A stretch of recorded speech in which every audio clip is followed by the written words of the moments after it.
curso nacional de neumología. A continuación, el día de hoy tenemos una sesión con el doctor Henry Serpa Chumbe. De la sesión es acerca de tuberculosis pulmonar. Y bueno, como parte de la hoja de vida del ponente, de nuestro ponente, tenemos que tiene una diplomatura en especialización en auditoría médica de la Universidad Continental en el año 2023. em, Taller de toxina botulínica y ácido hialurónico, Instituto de Belleza de Salud Vital en el año 2023. Curso de prevención y manejo de viruela de mono, curso de gestión sanitaria en el primer nivel de atención, curso de telesalud en el primer nivel de atención, curso del BLS, del Basic Life Support, del National Healthcare Provider Solutions en Las Vegas, no, de Las Vegas. Certificado de curso de Introducción a las Tecnologías Genómicas por la Universidad Johns Hopkins en el año 2023. Certificado de curso de Métodos Bioinformáticos de la Universidad de Toronto en el año 2023. Y bueno, como podemos ver, nuestro ponente tiene muy buena hoja de vida. Doctor Henry, ¿se encuentra ahí? Hola, ¿qué tal? Buenos días. ¿Se me escucha? Sí, doctor. Adelante, le doy el paso. Ya, ok, a ver.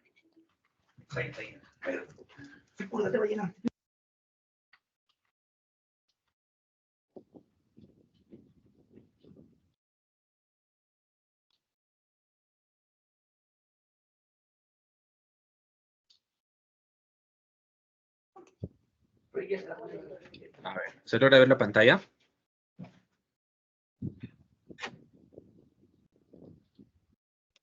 Ahora sí, doctor. Ya se ve la pantalla. Genial. Ya. A ver, muy buenos días con todos. Bienvenidos a esta clase. El día de hoy vamos a desarrollar un tema bastante interesante y que es realmente muy importante para nosotros, los que vivimos en zona de Perú, zona de Latinoamérica, ¿cierto? La tuberculosis tal cual la vamos a ver muchísimo en lo largo de la carrera que nosotros estamos llevando y posiblemente hayamos estado muchas veces ya expuestos a esta enfermedad, ¿no? Eh, Hablar tal cual de tuberculosis implica muchísimas cosas, ¿ok? Tuberculosis es todo un mundo, solamente sobre el tratamiento, solamente sobre los fármacos, solamente sobre fisiopato y todo eso. Entonces he tratado de hacer una clase más o menos resumida de las cosas importantes. En realidad, si se están preparando para un examen o algo, siempre es importante que lean lo que es la guía del MINSA que salió en el 2023, ¿no? Que está actualizada y ha cambiado algunas cosas en comparación a lo que pues, yo estudiaba cuando estaba en la universidad. Entonces, vamos a iniciar con lo que es tuberculosis. Ok. Bueno, la tuberculosis es por definición una enfermedad infecciosa contagiosa. Está causada por una bacteria conocida como el Mycobacterium tuberculosis. ¿Por qué estudiamos sobre esta enfermedad? Como ustedes pueden ver, para el año 2022, la incidencia a nivel mundial de tuberculosis, si nos enfocamos solamente en la parte izquierda, que es el continente americano, Perú y Bolivia son los países que han presentado mayor tasa de incidencia a nivel de todo lo que es América, ¿no? Comparado casi con países como en África o en Asia. Entonces, la tuberculosis para un peruano debe ser reconocimiento obligatorio. Es una enfermedad muy importante con la que siempre nos vamos a cruzar. Epidemiológicamente, la OMS estima que la cuarta parte de la población mundial, el 25%, tiene alguna evidencia inmunológica de una infección previa. Dígase, pues si le hacemos una prueba de PPD o un IGRA, ¿no? Debería salir positivo en la cuarta parte de las personas. Esta distribución obviamente no es homogénea, es más en los países en vías de desarrollo que en los países desarrollados, entonces pues en nuestro país la prevalencia debe ser incluso mayor. Entre las personas que nos dedicamos a lo que es salud incluso debe ser mayor, ¿no? Para el año 2020, que era la data más actualizada que encontramos, se dice que 10 millones de personas desarrollaron la enfermedad en la forma latente. Vamos a ver más adelante en fisiopato para los que no estén familiarizados con la enfermedad. La tuberculosis una vez que ingresa, nos hace lo que es una TB primaria, ¿no? Una vez que ingresa en los pulmones, y después de ello, la enfermedad queda en un estado de latencia, lo que es la TB latente, la enfermedad latente. Ahora, una vez que estamos en una forma latente, bajo ciertos factores, esta enfermedad vuelve a despertar y hacemos lo que es una TB secundaria o una TB activa. Es a esto a lo que nos referimos. La TB activa es la que presenta sintomatología, la sintomatología típica, y no necesariamente de pulmón. La tuberculosis puede afectar cualquier órgano, como lo vamos a ver. Entonces, como dice acá, para el 2020 eran 10 millones de personas las que llegaron a desarrollar esta forma activa. ¿Ok? Esa es la Disculpe. historia clásica de tuberculosis. En algunos casos puede obviar el primer paso e ir de frente para su forma activa, ¿no? Dependiendo de la respuesta inmunitaria que tenga una persona. Ahora, se estima también que a nivel mundial 1.4 millones de personas fallecieron por culpa de la tuberculosis, haciendo que la TB sea la Disculpe, principal doctor. causa de muerte por enfermedades infecciosas. No se Dime. logra ver las diapositivas. Únicamente seguimos en la primera diapositiva. Ok. A ver, a ver, a ver. Espera un ratito. Voy a volver a compartir en todo caso.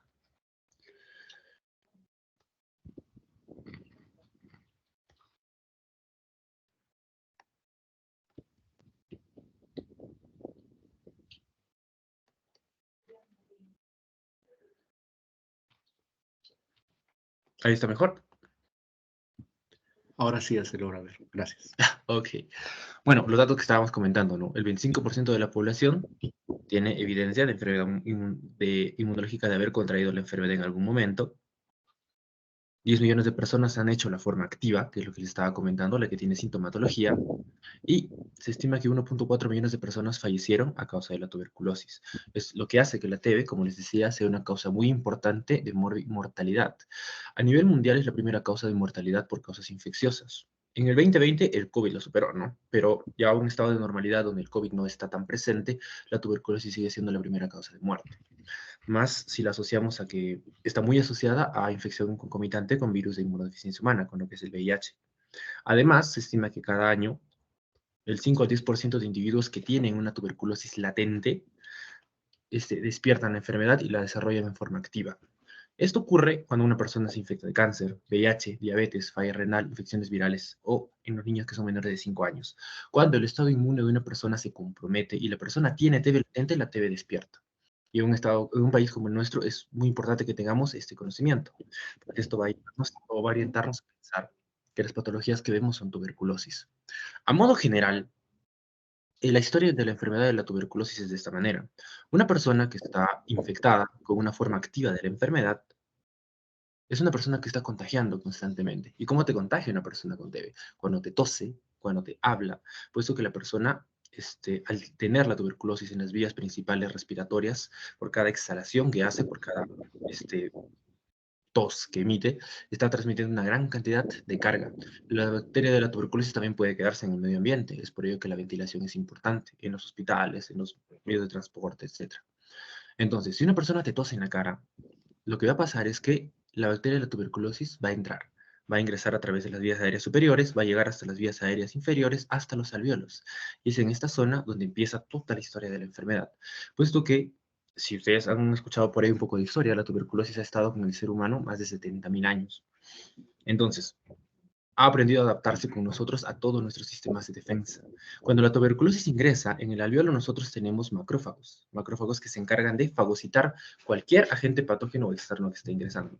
Cuando entra la tuberculosis, el macrófago efectivamente lo fagocita. Pero acá viene toda la fisiopatología. La tuberculosis tiene una gran cantidad de mecanismos que son bastante complejos, por los que termina bloqueando toda la actividad inmune que hace el macrófago. Al estar dentro del macrófago, la tuberculosis no llega a ser destruida por los macrófagos, queda ahí en ese estado latente. Y el macrófago llega o atraviesa la pared de los alvéolos, llega hasta el intersticio, y acá es donde se empieza a depositar una gran cantidad de macrófagos con TB. Algunos de ellos pueden morir, hacen que las bacterias se liberen, y eso desencadena toda una respuesta inflamatoria. Los macrófagos empiezan a llamar ayuda porque no pueden deshacerse por sí mismos de la enfermedad. Tenemos otras células presentadoras como las células dendríticas, que después son importantes en llamar linfocitos B, linfocitos T de los ganglios y el transporte hacia los ganglios.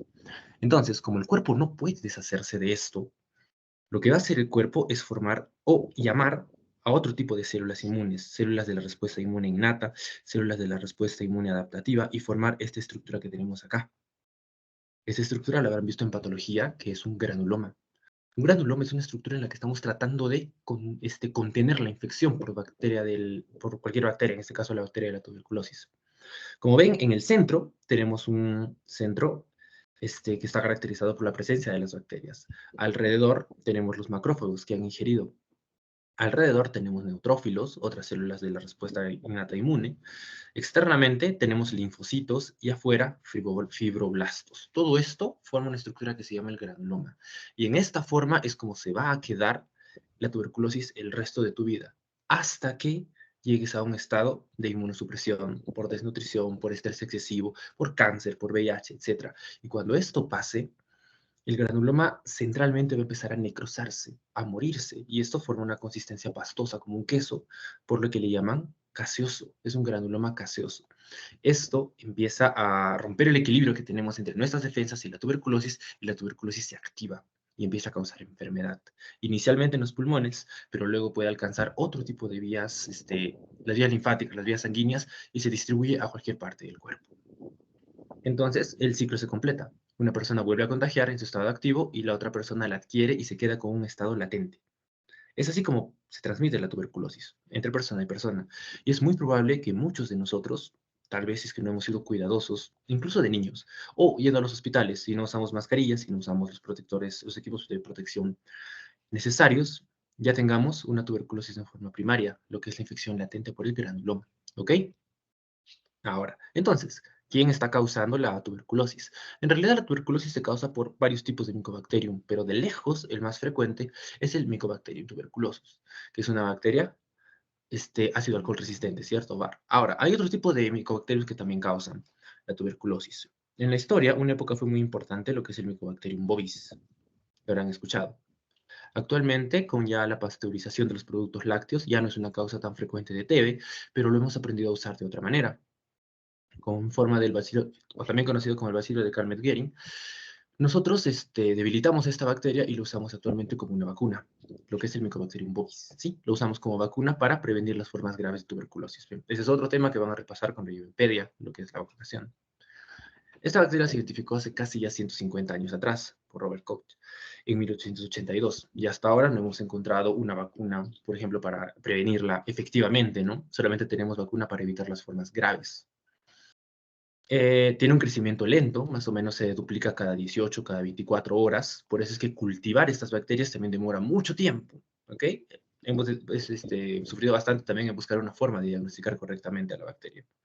Y tiene una envoltura, como lo vamos a ver más adelante, rica en un compuesto llamado ácido micólico. Estos ácidos grasos que tienen cadenas larguísimas de 40 a 60 carbonos le dan muchas propiedades de virulencia importantes a la bacteria. ¿Ok? Entonces, es un gran objetivo o una diana terapéutica. La gran mayoría de los antituberculosos apuntan hacia los ácidos micólicos y hacia otras estructuras, como lo vamos a ver más adelante. Es una bacteria intracelular facultativa porque puede reproducirse tanto dentro de una célula, en este caso nuestros macrófagos, como fuera. ¿Sí? Entonces, cuando nosotros estudiamos los factores de virulencia que tiene esta bacteria, tiene factores proteicos y tiene factores no proteicos. Este artículo de revisión es bien complejito y es bien detallado de todos los mecanismos que usa la bacteria, tanto para evitar ser fagocitada desde un inicio, como la adaptación y la virulencia que tiene por la enfermedad que nos causa. En general, solamente para que vean ahora, en esta estructura de acá que está como micomembrana, es donde nosotros ubicamos lo que son los ácidos micólicos. Esta estructura rojita de acá son los ácidos micólicos, ¿ok? Esta de acá. Entonces, como ustedes ven, está en la parte externa, más allá de la membrana plasmática, y le permite tener una cápsula que la protege. Y no solo tiene esta estructura, tiene muchas otras estructuras más.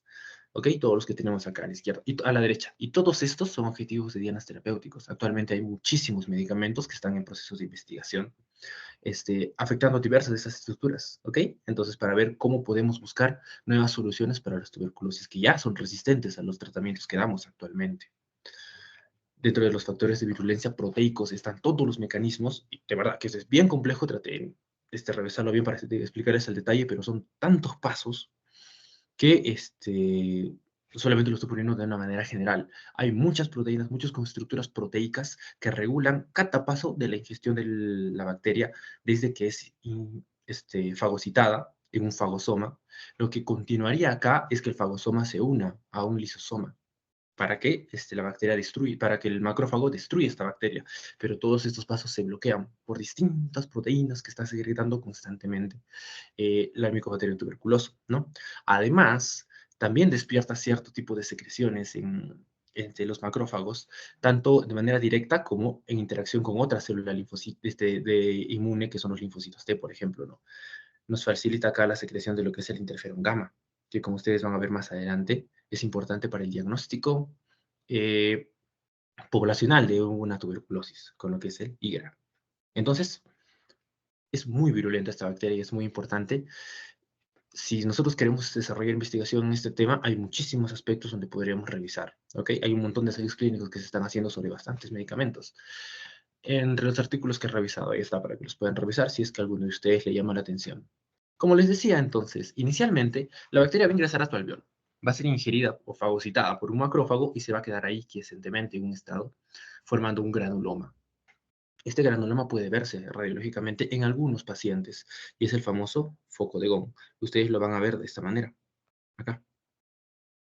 En una placa simple de tórax van a ver que el granuloma se ha formado. No se ven todas las personas, pero si lo ven ya es un indicativo de lo que está pasando. ¿Esto qué es? Una tuberculosis primaria.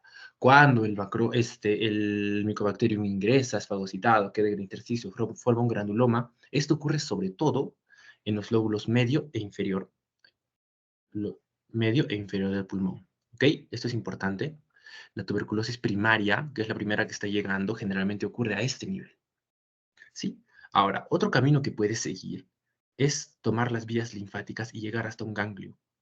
Y si tú ya ves el ganglio, la vía linfática, y el granuloma, esta estructura se llama el complejo de Gauss. Solo el granuloma es el foco de Gauss, y cuando tiene el foco, el ganglio y los vasos linfáticos se denomina complejo de Gauss. ¿Ok? Sugerentes de tuberculosis primaria. Una vez que ha llegado hacia los ganglios linfáticos, ya puede pues tranquilamente seguir el camino de la linfa, pasar por el conducto torácico y desencadenar, como ves en anatomía, en el ángulo subclavio yugular, yugulo subclavio, ¿no? Y con esto ya ingresa a la circulación. Y si ingresa a la circulación, puede llegar a cualquier órgano del cuerpo. Entonces, mientras ha quedado en un estado quiescente, quieto, estamos en una tuberculosis primaria. Y tras disminuciones de la defensa, desnutrición, estrés o lo que sea, la tuberculosis se activa. Hace una reactivación, tuberculosis secundaria, que como les digo, sigue el camino, llega a la sangre y va a cualquier parte del cuerpo. ¿Ok? En el serum que yo hice, me tocó ver a un soldado que inicialmente yo pensaba que tenía una hernia, porque tenía un bulto en la zona inguinal. Pero con los días, pasaron rapidísimo, unos 3 o 4 días, y mientras esperábamos que el cirujano venga a la selva, porque no había cirujanos todo el tiempo, empezó a supurar, ¿ok? El ganglio que encontramos ahí no era una hernia, sino era un ganglio que estaba inflamado y empezó a supurar, empezó a atravesar la piel y nos asustamos un poco, porque ese soldadito era bastante promiscuo aparte. Entonces no sabíamos muy bien qué es lo que tenía. Cuando lo íbamos al hospital ya de emergencia, le extirparon los ganglios que estaban inflamados, lo plantearon como un linfoma en el hospital.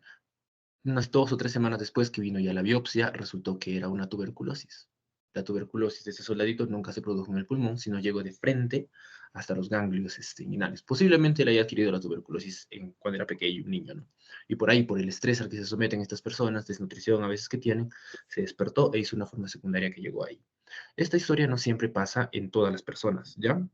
Como les decía, si una persona de inicio ya es una persona con VIH o inmunodeficiente congénitamente por alguna causa, la bacteria puede entrar y en ningún momento queda quiescente, queda en stand-by, sino desde el inicio ya ingresa a la sangre, salta todos los pasos y de inicio puede darte una tuberculosis secundaria, ¿ok? Eso explica por qué unas personas inician o debutan con TB secundarias cuando nunca han tenido afección pulmonar tal cual. Y cuando la tuberculosis secundaria llega al pulmón de vuelta, porque por la circulación puede ir a cualquier órgano, puede volver también al pulmón, la parte que más le gusta en una tuberculosis secundaria es la parte superior, los ápices, donde va a destruir el tejido y va a formar cavitaciones. ¿Ok? Otra característica típica de la tuberculosis. Pero en la secundaria. En la primaria, porque esto es muy importante, está en los lóbulos medios inferiores, como el foco de Gauss, complejo de Gauss. En la secundaria, en cambio, tenemos afección apical. ¿Por qué? Porque se acuerdan de la relación BQ. Hay más ventilación en la parte de arriba, ¿no? La relación BQ tiende a ser superior en los lóbulos superiores. ¿Sí? En el lóbulo superior posterior, sobre todo. Y como les digo, también existe tuberculosis extrapulmonar. El primer lugar de tuberculosis extrapulmonar es la pleura. Y el segundo lugar son los ganglios cervicales. Ojo, si la tuberculosis está en la pleura, es muy poco probable que el paciente contagie. ¿Ok? Es de las que menos contagian. Y la tuberculosis que más contagia es la tuberculosis de la laringe, que como les digo puede estar en cualquier parte del cuerpo. Muy bien, entonces, nuevamente el mismo ciclo que hemos visto. Una persona va a toser, va a exponer a una persona, como ustedes ven, hay aerosoles que contienen el Mycobacterium tuberculoso, y esto va a transmitirse a otra persona, donde inicialmente van a ser los macrófagos, con la respuesta inmune innata, los que van a engullir a la bacteria, van a formar el granuloma que les digo, y mientras la inmunidad esté en equilibrio, el sistema inmune predomine, se va a quedar de esta manera, en un granuloma. ¿Ok? Pero cuando la inmunidad se revierte, te desnutres, VIH, cáncer, diabetes, etc., o la edad simplemente una persona mayor, la enfermedad despierta y causa toda la sintomatología que hemos visto. ¿Sí? Muy bien. ¿Cómo viene un paciente que tiene TB? Tiene muchos síntomas, sobre todo en lo que es el sistema, el aparato respiratorio, en la TB pulmonar. Dolor de pecho, fiebre, fatiga, pérdida de apetito, y los que nos importan sobre todo a nosotros son la persistencia o una tos persistente y las sudoraciones nocturnas. Estos dos términos nos permiten a nosotros definir el concepto de un sintomático respiratorio, con el que empieza todo nuestro esquema del diagnóstico. Un sintomático respiratorio es una persona que tiene tanto tos con expectoración como sudoraciones nocturnas por más de 15 días. ¿Ok? En términos generales es así. Cuando una persona viene con esta clínica, ya tiene que ingresar a nuestro algoritmo de diagnóstico de tuberculosis. Puede tener obviamente otros síntomas como la pérdida de peso, la hemoptisis, etc. ¿Sí? Ahora, vamos a hacer acá un esquema. Inicialmente lo vamos a repetir al final, después de pasar por todo lo que es diagnóstico. Cuando viene una persona que nosotros califiquemos como sintomático respiratorio, lo que tenemos que hacer inicialmente son 2 becas, becas es esputo, ¿cierto? La atención en el esputo, o si no, se puede hacer una prueba molecular. Esto nos puede salir o bien positivo, o bien, ¿qué pasó? O bien positivo, o bien negativo. ¿Ok?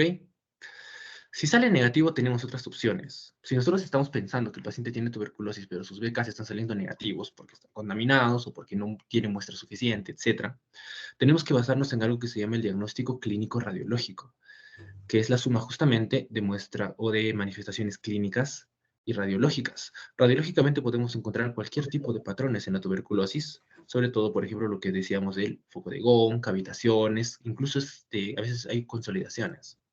Y clínicamente, pues nosotros estamos viendo que el paciente puede tener lo que es su tos, la sudoración nocturna, fiebre, pérdida de peso, etcétera, ¿no? Si nosotros, a pesar de que los becas iniciales han salido negativos, seguimos pensando que es un TB, podríamos proceder a hacer un cultivo. Los cultivos en medios sólidos demoran 6 semanas, en medios líquidos demoran un poco menos, como el MGIT. Entonces, y por mientras estamos esperando, cada semana o cada 2 semanas le vamos a seguir haciendo becas. ¿Sí? Como les digo, esto puede demorar 6, 7 semanas. Si el paciente puede esperar, bacán, que espere y vemos el resultado final para ver si confirmamos o descartamos. Pero si el paciente no puede esperar porque clínicamente está empeorando mucho, está perdiendo más peso y todo, podemos iniciar con el esquema 1 de tratamiento, que lo vamos a ver al final. En cambio, si desde el inicio nuestro paciente salió positivo, lo que tenemos que hacer es, aparte de iniciar el tratamiento rápidamente, hacerle pruebas de sensibilidad. Actualmente, lo que es sensibilidad y resistencia bacteriana son temas muy importantes por el mal uso que hacemos de los antibióticos y el mal apego que tienen los pacientes. Existen pruebas de sensibilidad actualmente muy importantes en general para que nosotros usamos, como el ESL, que son las sondas, o el MOTS, un método que se descubrió acá en el Perú, que lo empezamos a implementar acá en el Perú. Y con ello nosotros determinamos si el paciente en efecto es sensible todavía a todos los medicamentos que nosotros le podemos dar o si ya son resistentes a isoniazida, resistentes a rifampicina, los MDRs, multidrogoresistentes o los XDRs, ¿no? Y con esto, en base a esto ya le armamos nosotros cuál es el esquema de manejo que va a seguir. Sí, entonces vamos a hacer un repaso por cada uno de estos términos que he puesto, porque inicialmente la detección de casos se basa en que el paciente sea sintomático respiratorio. Ahora, ¿cómo podemos saber nosotros si en una población cuántas personas ya han sido expuestas a tuberculosis? Si tú has sido expuesto alguna vez a tuberculosis, ya tienes inmunidad de memoria. Y hay dos formas de saber esto. Uno de ellos es con el PPD, que es el derivado proteico purificado, que consiste en la inyección de 0,1 mililitros de tuberculina en la parte anterior de la cara, en la parte superior de la cara anterior del antebrazo, donde se le inyecta, como les digo, 0,1 mililitros de tuberculina y esperamos después 2 o 3 días para que se forme una pápula. Una pápula con un borde eritematoso. Lo que tenemos que medir nosotros es la pápula, ¿no? Si lo vemos de costado, más o menos. Si lo vemos de costado, más o menos es así. Lo que tenemos que medir es esto, ¿no? No el borde eritematoso alrededor, sino lo que ha indurado. Y es positivo si es que mide más de 10 milímetros. Ahora, si una persona tiene VIH o es inmunodeficiente, se considera positivo cuando tiene más de 5 milímetros. Esto al detalle lo van a revisar en las guías, porque hay muchas condiciones extra, cuando es niño, cuando es adulto, cuando ha sido expuesto, no, etc. Y otra forma de saber si la persona está o ya ha sido alguna vez expuesta a la tuberculosis es con el IGRA. El IGRA es, como dice acá, interferón gamma release assay, que nos permite medir si, como les decía, la cantidad de interferón gamma que se haya producido. El resultado sale positivo, negativo o indeterminado y nos dice si alguna vez ha sido expuesto, no expuesto o no se sabe. Estos de acá nos permiten ver si la persona está en un estado latente, en un estado de latencia. ¿Ok? En cambio, ahora, todo esto de acá es parte de la guía, ¿sí? Solamente lo he simplificado muchísimo porque es más para que ustedes lo revisen. El diagnóstico de tuberculosis, si lo queremos establecer tal cual, ya tenemos otros métodos, como un diagnóstico bacteriológico, con una baciloscopía directa, ¿no? Tomamos la muestra, la teñimos con la tinción de Sil-Nielsen o auramina, o, ahorita vamos a ver cómo es que interpretamos esto. También se pueden hacer pruebas moleculares de inicio, o cultivos en medios sólidos, como el Owesten-Jensen, el Ogawa o el MGT en medios líquidos. Los sólidos son mucho más lentos, demoran, como les digo, 6 semanas. El MGT puede salir en 3 semanas aproximadamente.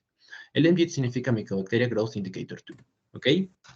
También está lo que les decía, el diagnóstico clínico radiológico, para ver signos en radiologías y también clínicamente de un paciente, y el diagnóstico por localización en base a que nosotros sospechemos que la tuberculosis esté en algún otro órgano. Por ejemplo, tuberculosis cerebral, del sistema nervioso central, en las meninges, osteoarticular, que son las zonas severas, ¿no? O en el caso del paciente que les comentaba, una tuberculosis en los ganglios inguinales, que, ¿cómo hacemos el diagnóstico tal cual? Con biopsia, bueno. Ok, este es más o menos cómo se interpreta un Sil-Nielsen o un Aura-Minao, dependiendo de qué examen ustedes le pidan al paciente, ¿no? Porque te van a dar como si es una cruz, 2 cruces o 3 cruces, en ambos casos. Y ahí está el equivalente de qué significa cada uno de ellos.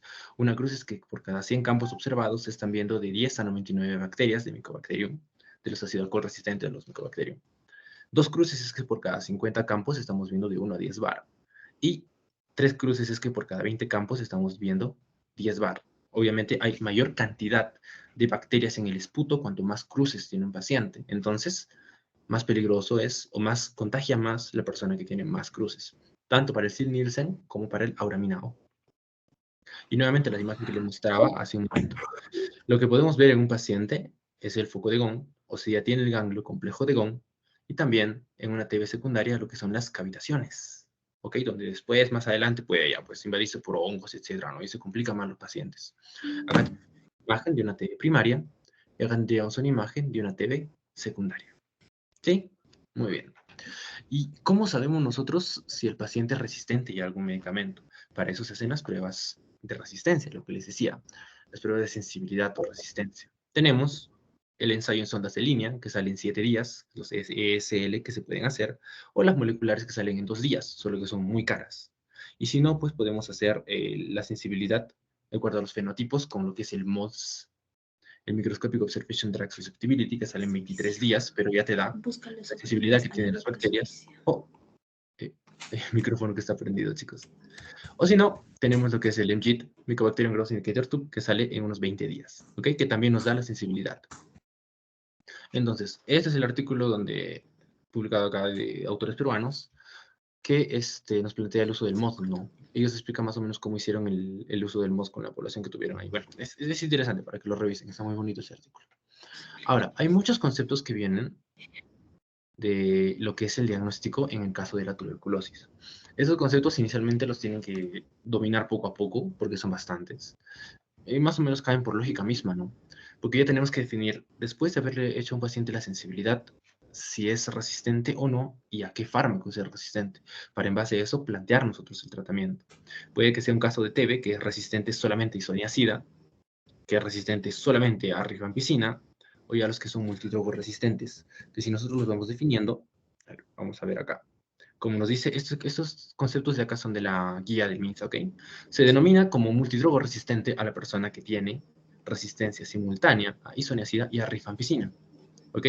Y luego tenemos otro término, que es el pre-XDR. Un pre-XDR es una persona que es MDR o resistente a rifampicina y a la vez resistente a alguna fluoroquinolona, que también son otros fármacos que usamos en el manejo de la tuberculosis.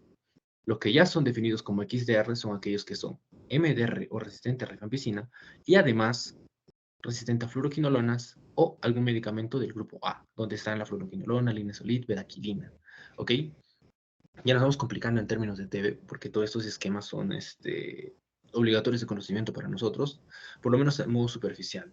Porque luego interacción de medicamento con cada condición, con cada medicamento, eso ya es más para los infectólogos, ¿no? Pero siempre es bueno que sepamos todo eso. Y una poliresistente, cuando tiene resistencia a más de un medicamento antituberculoso, pero sin cumplir los previos, ¿no? Por ejemplo, que sea la isoniazida y una fluoroquinolona. ¿Ya? Ok, entonces, nuevamente, ¿no? El esquemita que vimos hace un rato, de cómo es que hacemos el seguimiento de un paciente. Si tenemos un paciente sintomático respiratorio, lo que vamos a hacer es tomarle o bien 2 muestras de BK, o si hay recursos, si hay materiales, una prueba molecular, ¿no? Pero que esto es en zonas alejadas muy poco probable que llegue a ocurrir. Eso te puede salir positivo o te puede salir negativo. Si sale negativo, ¿qué hacíamos? Nos basamos en el diagnóstico clínico radiológico. Porque si ha venido sintomático respiratorio, tú tienes que insistir y pensar que es tuberculosis. Radiológicamente puedes encontrar el foco de Gón, complejo de Gón, las cavitaciones, lo que tú puedes hacer. Y aparte de eso, que tenga algún síntoma importante, la tos, la baja de peso, la sudoración nocturna, las fiebres de noche, etc. Y con eso lo que tú tienes que hacer ahora es hacer un cultivo. Lo que veíamos en medios sólidos o en medios líquidos, como el NGIT. Y aparte, le hace su beca cada 2 semanas, bueno. Si el paciente espera, acá puede esperar, chévere. Pero si no puede esperar, ya le das el tratamiento tal cual. El esquema, ¿ok? Y si sale positivo, ya sabes que tiene micobacterio, tú tienes que saber qué tan sensible es a los medicamentos que le vas a dar. Hay que hacerles pruebas de sensibilidad. De tipo, pues, por ejemplo, no lo sé, le puedes hacer la sonda, como estábamos viendo, o el MOTS, que es masaje de Perú. Y con eso, en unos 23 días, en unos 20 días, ya sabemos si el paciente es sensible a todo, o lo que veíamos, ¿no? Resistente a isoniazida, resistente a rifampicina, MDR, pre-XDR, XDR, polidrogoresistente, etc. Y en base a eso le arman lo que es el esquema que va a seguir. Ahora, lo ideal es que el paciente siempre sea sensible a todo. Actualmente, con el tiempo está aumentando la cantidad de MDRs en todo el mundo, en nuestro país, que tenemos bastante tuberculosis también. ¿Por qué ocurre esto? Porque la persona o bien está en contacto con alguien MDR o bien está dejando el tratamiento. Si no continúan el tratamiento, porque el tratamiento es bien tedioso de seguirlo, créanme, pues tenemos riesgo de que se genere resistencia y los medicamentos que usamos inicialmente ya no nos sirvan más adelante. Entonces, más o menos la indicación es esta, bueno, cuando hay TB sensible, debe iniciarse de inmediato, a las 24 horas. Si ya tenemos resistente a niacida, a los 2 días. Si tenemos a la rifampicina o a los MDRs, cualquiera de ellos, podemos hacer hasta 14 días desde el diagnóstico. Podemos esperar ese tiempo. ¿Por qué? Porque este medicamento es el más importante, como vamos a ver más adelante, en el manejo. Y los XDR, pues como ven, pueden esperar hasta los 21 días, ¿no? Ahora, estos de acá son los esquemas que se manejan en las personas tuberculosis, que tienen tuberculosis de manera o sensible, que no son resistentes a ningún medicamento. ¿Qué es lo ideal? La mayoría de pacientes que vienen, ¿no? En el caso del soldado que yo vi, tenía efectivamente una TB sensible. Ahora, como pues él no tenía esputo porque no había hecho la forma pulmonar tal cual, nunca le pudimos hacer el estudio tal cual, no siempre sus muestras salían negativas. Pero histopatológicamente el ganglio tenía TB. Entonces, el tratamiento inicial es este, y ese es el que tienen que saberse de memoria. Es uno de los tratamientos más importantes porque si nosotros van a preguntar, cuando una persona tiene tuberculosis, es VIH negativo, o sea, una persona normal, está haciendo TB pulmonar o cualquier forma de TB extrapulmonar, excepto, ¿cuáles son las excepciones? Que sea miliar en el sistema nervioso central, o sea, el resto acá, o osteoarticular. Si tiene cualquiera de estos tres, se va para el esquema de abajo. ¿Ok? Porque son las formas complicadas. Justamente estas formas son las que se previenen con la vacuna, con el BCG. Entonces, el esquema del paciente es de esta manera. Isoniazida, rifampicina, etambutal y piracinamida. se da por 2 meses diario, de lunes a sábado, porque los domingos no atiende el programa de TB, y en total son 50 dosis. Cuando ustedes llevan un paciente con TB, como el pacientito que yo tuve, les van a hacer registrar diariamente, o bueno, en el caso del mío, me permitieron llevar a mí el medicamento y yo todos los días tenía que llevar y asegurarme de que este paciente esté tomando toda la medicación que tenía, con las dosis que vamos a ver más adelante. Día por día se marcaba cada día que estaba tomando hasta cumplir las 50 dosis. Y apenas acababa, se le hacía nuevamente la muestra de BK y se iniciaba con la segunda fase de inmediato, donde solamente vamos a mantenernos con el núcleo isoniazida rifampicina, pero ya no diario, sino 3 veces a la semana. Lunes, miércoles, viernes. Y así va cada semana hasta contar nuevamente las 54 dosis. En total el paciente va a tomar 104 dosis, que son 6 meses de tratamiento. Si a las personas que tienen una faringitis aguda, bacteriana, que le dan amoxi, no puede completar el tratamiento de 3 o 4, 5, 7 días que tú le pones, pues completar 6 meses es más complicado todavía. Y esto a a una persona es, aparte, más complicado, se le complica más porque tiene que ir a su posta a tomar todos los días el medicamento. Sí, entonces es bastante incómodo y es muy difícil de seguir. Es por eso que las personas terminan haciendo resistencia, porque casi no siempre siguen esto. Cuando se enfrentan a un paciente que tiene TB, tiene que concientizarlo de que justamente es importante que cumpla el tratamiento. ¿Ok? Con el tiempo se van a acostumbrar los pacientitos y luego tenemos que evaluar también las reacciones adversas porque son medicamentos y todos los medicamentos tienen reacciones adversas. Si el paciente está haciendo TB miliar o sistema nervioso central o articular, las formas complicadas, lo que vamos a ver es que el tratamiento cambia. ¿Sí? Este esquema me enseñaron a mí de manera distinta, ahora ha cambiado. Se hace 2 meses de los 4 medicamentos diario y luego se continúa con 10 meses diario de los 2 medicamentos de núcleo, isoniazida rifampicina. ¿Ok? En total son 300 dosis, es un año de manejo. Entonces, como les digo, si acá arriba es complicado que un paciente siga 6 meses teniendo 4 meses de interdiario, hacer venir un paciente a tu posta 10, 12 meses seguidos es más difícil todavía. Pero eso se da en pacientes que tienen formas graves de TB. Y si el paciente es VIH, eso también ha cambiado, en cualquiera sea la forma, excepto las complicadas, como siempre, las complicadas siempre se van para arriba, sea VIH o no. Si el paciente es VIH, el tratamiento es un poco similar al primero, ¿no? Son 2 meses de los 4 medicamentos y 4 meses del núcleo, pero todos son diarios. Estos 3 esquemas los tienen que saber de memoria. Siempre los preguntan, siempre los van a preguntar cuál es el esquema de una TB tal. Como les digo, mi pacientito tenía una TB extrapulmonar a nivel del ganglio inguinal. Lo que le dimos fue este manejo de acá. ¿Ok? Y es complicado hacer el seguimiento. Sí, es perfecto. Si para mí era cansado darle todos los días un medicamento, imagínese para él tomarse sus 11 pastillas cada día. ¿Dónde actúan los medicamentos? La isoniazida actúa a nivel de la pared celular, como estábamos viendo, en la formación del ácido micólico, igual el etambutol. La piracinamida no se conoce muy bien el mecanismo de acción, pero se plantea que actúa a nivel de proteínas Fas2. Y la rifampicina, que es la que siempre preguntan, actúa en la RNA polimerasa. Esos son los 4 principales, ¿sí? La dosis que tienen nuestros medicamentos son estas. 5 días, 25 y 20, si lo vamos en núcleo, no, isoniazida, rifampicina, piracinamida y etambutol. Y acá con la dosis máxima diaria. Lo que ustedes hacen es, dependiendo de la presentación que tengan del medicamento, le van a calcular matemáticamente cuánto pesa mi paciente, 60 kilos, 65 kilos, y le calculan uno por uno cuánto es la dosis que tiene que ir, y con eso van contando cuántas pastillas tiene que tomar al día. ¿Ok? Y hacen su suma, y pues en el caso mío, como estábamos en zona alejada, no teníamos los compuestos que mezclan todos estos compuestos, y teníamos pastillas individuales de cada uno. Él tenía que tomarse, si mal no recuerdo, eran 12, 11 pastillas cada día. Sí, y tienes que asegurarte de que se las tome, porque a veces no les gusta el sabor, no les gustan los efectos adversos, y lo cambian. ¿Sí? Estas son las dosis de la primera fase, y estas son las dosis para la segunda fase. ¿Ok? Ahora, vimos o mencionamos que hay 3 partes importantes donde podemos encontrar a las bacterias. Cuando están en el pulmón, puede ser que haya cavitaciones cavernas y ahí puede haber bacterias causando daño. Podemos estar a nivel del macrófago intracelularmente o externamente en los granulomas. Entonces tenemos micobacteriums intracelulares, extracelulares y en cavernas. Eso también es un concepto que le preguntan bastante. ¿Por qué? Miren acá. En la caverna el crecimiento es muy rápido. Es rápido. En cambio, dentro de los macrófagos el crecimiento es lento. Y extracelularmente es intermedio. ¿Ok? Eso pueden preguntarlo tranquilamente. ¿Dónde el crecimiento es rápido? ¿Dónde el crecimiento es lento de las bacterias, ¿no? Y también dónde actúa cada uno de nuestros medicamentos. La isoniazida, por ejemplo, es muy bueno a nivel de caverna y también a nivel de macrófago. Es por eso que es un muy buen medicamento, pero no actúa a nivel del calcio. Y el siguiente del núcleo es incluso mejor. La rifampicina actúa a nivel de caverna, actúa sobre todo a nivel de macrófago, pero también actúa a nivel extracelular. Entonces, el mejor medicamento en realidad es la rifampicina, actúa a todos los niveles. Es por ello que tiene su propia categoría, ¿no? Por ello que cuando ya estamos hablando de pre-XDR o XDR tal cual, la definición va en que el paciente sea resistente a rifampicina o que ya sea MDR, ¿no? Que sea resistente a rifampicina o que ya sea MDR, porque la resistencia a rifampicina ya es un paso importante para nosotros, ya es crítico, el paciente ya está perdiendo uno de los mejores medicamentos que tenemos, ¿sí?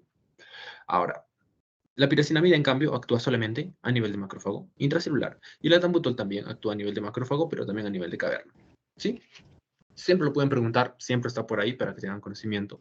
Los tres primeros son bactericidas, ¿ok? Mientras que el etambutol es bacteriostático.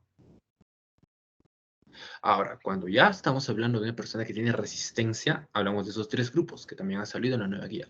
Grupo A, grupo B, grupo C. Los pueden tener de manera superficial, pueden ver que acá están las quinolonas, ¿sí? Y, bueno, acá está la clofazimina, cicloserina. En el grupo C tenemos a los carbapenems, etambutol, piracinamida, etc. ¿Ya? Esto es para hablar de MDRs. No los vamos a profundizar porque ya son muy complejos. Nos vamos a marear más. Entonces, todo medicamento tiene su efecto adverso. Tenemos a la isoniazida, rifampicina, piracinamida y etambutol, ¿ok? El más importante de los dos primeros, la elevación de transaminasas. La clásica, los medicamentos que elevan las transaminasas, isoniazida, rifampicina. Sí, también tienen otros efectos adversos importantes, pero lo importante, la rifampicina está asociada más a colestasis. Eso es lo que siempre te van a preguntar. ¿Qué antituberculoso, tuberculoso estático, causa daño hepático o elevación de transaminasas? Cualquiera de los dos. ¿Cuál es la diferencia en que la rifampicina está más asociada a colestasis? ¿Sí? También tiene otros efectos adversos, pero lo importante es esto. Ambos elevan transaminasas, pero colestasis, la rifampicina, el más potente, el que actúa en todos, el bactericida. ¿Sí? Piracinamida, el más importante de todos, o uno que he visto que preguntan bastante, justamente para que lo tengan en cuenta, es la hiperuricemia. Aumenta el nivel de ácido úrico en la sangre. ¿Ok? También puede causar otros síntomas, ¿no? Pero enfóquese en la hiperuricemia. Te hablan de hiperuricemia, piracinamida. Y el etambutol, la clásica, la neuritis retrovulvar. También vienen preguntas tal cual. Paciente inicia terapia con TB, tiene neuritis retrovulvar. ¿Cuál es el medicamento que tienes que retirar? El etambutol. ¿Sí? Esta es la tabla de todos los demás medicamentos y todos los RAMs que tienen. Si tienen tiempo, revísenlos, porque al final van a enfocarse o van a enfrentarse a todos estos medicamentos. Y el paciente puede venir en cualquier momento, un paciente con TB, por cualquiera de estos RAMs. Pero esto es más de conocimiento de los infectos, los que manejan. Ahora, si estás en tu posta, pues tú vas a ser el infectólogo, ¿no? Entonces tienes que saber también.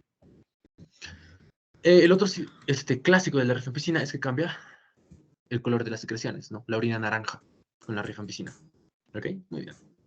Ahora miren, estos son todos los medicamentos, hasta donde vi este artículo, que están o bien aprobados o en ensayos clínicos en cualquiera de los estadios, en fase 1, fase 2, fase 3, preclínico o incluso en test biológicos, que están como potenciales medicamentos para tratar a largo plazo la tuberculosis. Son bastantes, son demasiados. Entonces vamos a enfocarnos solamente en los que nos competen de la TB sensible. La isoniazida. ¿A qué nivel actúa? Actúa a nivel de la INA, que es la enoilacil carrier protein reductase. ¿Qué es esto? La biosíntesis de ácido micólico, o sea, síntesis de pared. Si te preguntan, ¿a dónde actúa la isoniazida? A nivel de la síntesis de pared. Si quieres más detalle, ahí está, exactamente en qué compuesto es que está actuando. ¿Ok? Este es el que tenemos aprobado. Luego tenemos, acá no está ya, pero acá está el etambutol. El etambutol debería estar acá. El etambutol actúa también a nivel de las arabinosil transferasas A, B y C. A, B y C. Y bloquean también la síntesis del compuesto LAM, que también es parte de la pared de membrana. ¿Ok? Ahí tenemos dos. Isoniazida, etambutol. La piracinamida se plantea que actúa a este nivel en lo que es el metabolismo de los lípidos, pero aún no se sabe el detalle muy bien cuál es su mecanismo de acción. Pero por ahí, pues en una pregunta a nivel ya demasiado trome va a ser cuál es el mecanismo, ¿no? Y podemos ver que hay otros medicamentos que actúan a otros niveles. síntesis y degradación de proteínas, síntesis y metabolismo de aminoácidos, pero todavía son medicamentos que no están aprobados, están en fases en ensayos clínicos todavía, ¿ya? Entonces, isoniazida, etambutol, pared. Piracinamida, metabolismo de lípidos. Y por último, acá tenemos el siguiente que es... ¿dónde estamos? Uy, no me parece. La rifampicina, acá estás. Rifampicina. ¿A qué nivel actúa la rifampicina? También es pregunta clásica de los exámenes. A nivel de la RNA polimerasa, en la síntesis de nucleótidos. Pero como ven, en el futuro hay potenciales medicamentos que, que pueden actuar en metabolismo de energía, virulencia, ácido fólico, etcétera, etcétera, etcétera. Ya cuando ustedes estén al detalle, pueden buscar los medicamentos para MDR del grupo A, grupo B, grupo C, a qué nivel están actuando, cómo, etcétera, ¿ya? Este es un artículo de revisión de todos los ensayos que se están haciendo actualmente. ¿Ven? Y también te muestra esta imagen de acá, por ejemplo, donde ves todos los potenciales objetivos terapéuticos para producir o sintetizar antibióticos. A nivel de la INA, en la síntesis de ácido micólico estaba la isoniazida. A este nivel tenemos al etambutol. A este nivel tenemos a la piracinamida. ¿Y dónde está? ¿Dónde está mi rifampicina? Acá está. A este nivel tenemos a la rifampicina. ¿Ven? Isoniazida y etambutol, pared. Síntesis de ácidos micólicos. Metabolismo de lípidos, piracinamida y RNA polimerasa, rifampicina. Ya si ustedes se desenvuelven más, se pueden ver un montón de cosas extras, ¿no? Ahora, miren, ¿ah? El ácido, bueno, no vamos a saltar, vamos a saltar nada más. Y también hay otro potencial objetivo terapéutico que es mejorando las defensas del huésped. También hay una gran cantidad de medicamentos acá, porque no voy a poner todas las tablas, que se enfocan en mejorar la actividad del sistema inmune para facilitar, por ejemplo, para evitar que se quede en forma quiescente el macrófago y estimular la fagocitosis a este nivel. La actividad o la destrucción por células del sistema inmune adaptativo, etcétera, ¿no? Todo ello. Entonces, todo esto son potenciales llenas terapéuticas que seguramente en un futuro vamos a tener que repasar, pero para que vean por dónde está yendo todo lo que es investigación en tuberculosis. Hay bastante por ver ahí. Y bueno, pues el ciclo que vimos nuevamente, el mismo. Una persona se contagia, inicialmente, son capturados estos fagocitados, las bacterias por macrófagos, células dendríticas, sistema inmune, forman finalmente lo que es un granuloma, y cuando la persona pierde el sistema inmune, esta es la T primaria, cuando la persona pierde las defensas, malnutrición, VIH, cáncer, el granuloma se activa y tenemos la forma activa y la TB secundaria. ¿Ok? Entonces, hasta ahí nomás vamos a desarrollar todo lo que es hoy. Lo importante era que me entiendan y vean toda la complejidad que tiene lo que es la tuberculosis. Entonces, un caso clínico típico, el caso con clave y todo ya. Un varón de 48 años acude por presentar dolor en la articulación metacarpofalágica del pie derecho, sin causa aparente. Valor de ácido úrico, 9 miligramos por decilitro. Actualmente te dice el dato que está en la fase intensa de tratamiento para TBC, o sea, en la parte inicial, ¿cierto? ¿Qué medicamento produce este efecto adverso? Estas son las preguntas clásicas que vienen de TB. ¿Cuál es el RAM? ¿O cuál es el medicamento cuyo RAM se asocia a esta clínica? Estamos hablando posiblemente de una gota, elevación de ácido úrico. El que causa esto es la piracinamida, como veíamos en el cuadro, ¿no? Acá, asociado a hiperuricemia, piracinamida, acuérdense. Isoniazida rifampicina, transaminasas, rifampicina, colestásica y piracinamida, hiperuricemia, etambutol, neuritis retropulvar. Ya después, cuando ya dominen todo esto, revisen al detalle todos los demás. La clave acá sería la C. ¿Ok? Esa es la bibliografía más o menos que revisé para basarme un poco de ellos. Si quieren saber muy bien sobre todos los manejos terapéuticos que se están haciendo, lo que les mostré, el artículo es este, ¿ya? Aquí es donde está todo lo que es los tratamientos actuales. ¿Sí? Y bueno, eso sería todo por mi parte. Espero que se haya entendido un poco y que les ayude bastante tu formación académica. Muchas gracias.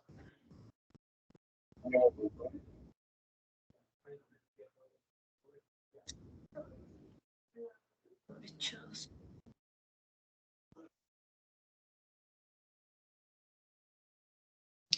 1, 2, 3, 4. 11, 12, 13, 14.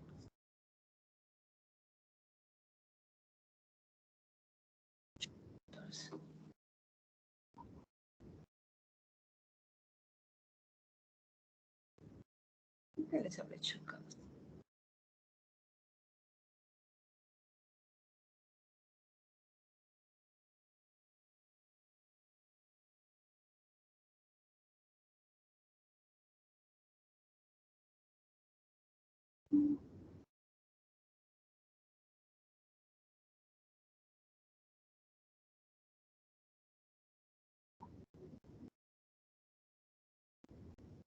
Hola, hola, ¿se me escucha?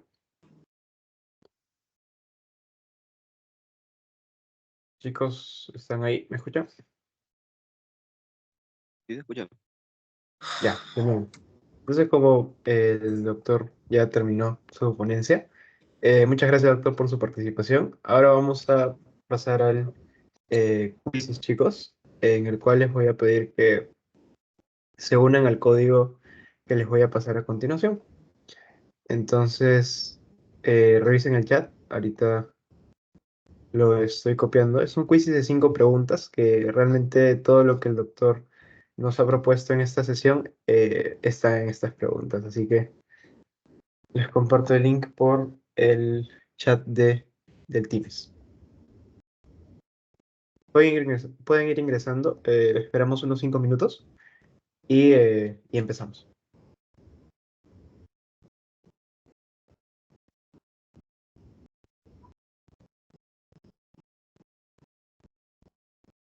Dice 14.